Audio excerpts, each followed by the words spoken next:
Hi, my name is Yalanda Peterson, and my oral presentation is on the Taliban. The Taliban is a brutal fundamental religions group that has held power over Afghanistan since the 1990s.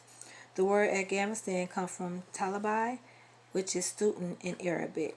The group was started by a Pakistani religion school student in the mid 1990s.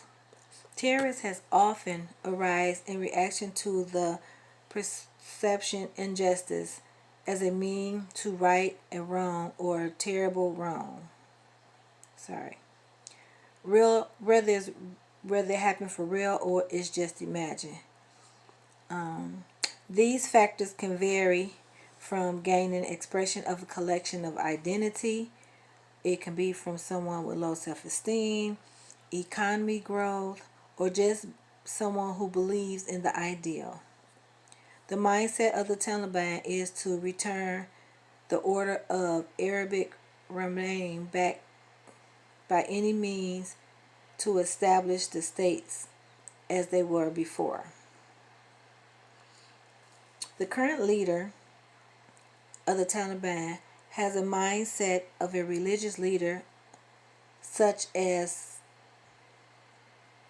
the old leader Omar. The ruthless leader they have now is a former judge and is also known for seeking bombing, which comes from Taliban, while handing down death sentences during the Taliban rule of Afghanistan.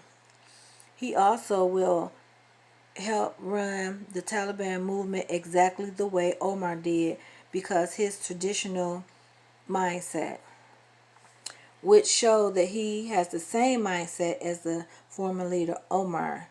It has been said that anyone who does business with him is like shaking hands with the devil. There has been many changes within American population, economy, and government since the 9/11 tragedy. One of the biggest changes has been with the Department of Homeland Security, which is a federal agent designed to protect the United States against tragedy of any kind. Transportation Security Act, which is TSA, was built as part of the Homeland Security to help prevent a terrorist attack in the future.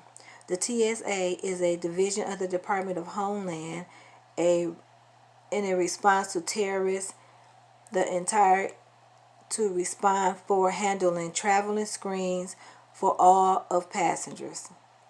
THA TSA has been highly heightened because of the terrorist group. TSA now have to screen passengers with full body scans. They use X-ray machines. They do ID check. They change their policy as far as there's no food, no open liquor.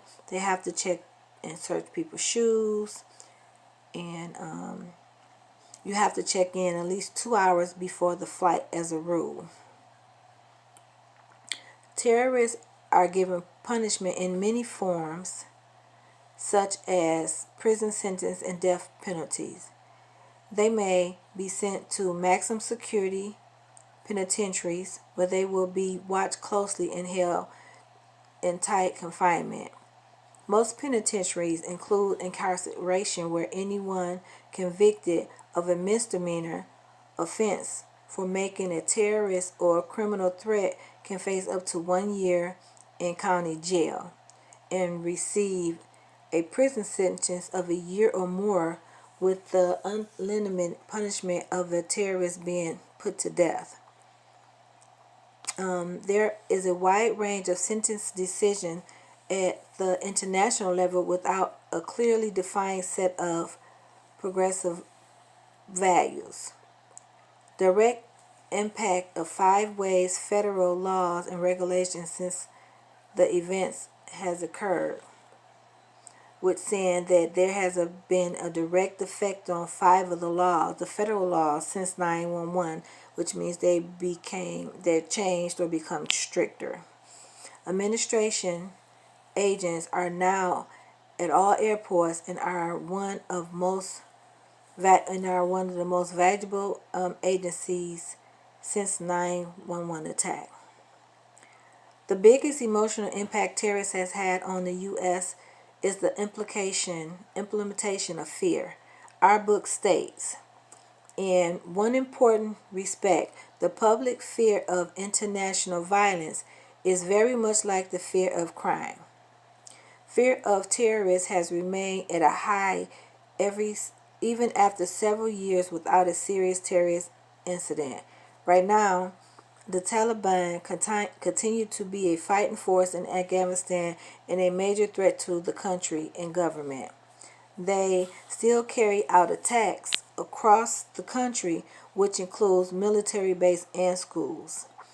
Many people believe that we need to negotiate with the Taliban to stop the terrorist acts. I believe that we should not negotiate with criminals. I believe that we should stay at a higher alert. Better safe than sorry. I believe that all of the extra precautions that are being taken at the airport are very well needed, and I'm glad that they're also introducing facial recognition. I read somewhere they're talking about doing facial recognition at the airport when you start going through to look for terrorists, as well as all the precautions they have now with checking the IDs and all the extra stuff that they have going on. So that is my presentation. I hope you enjoy it. Thank you. Bye.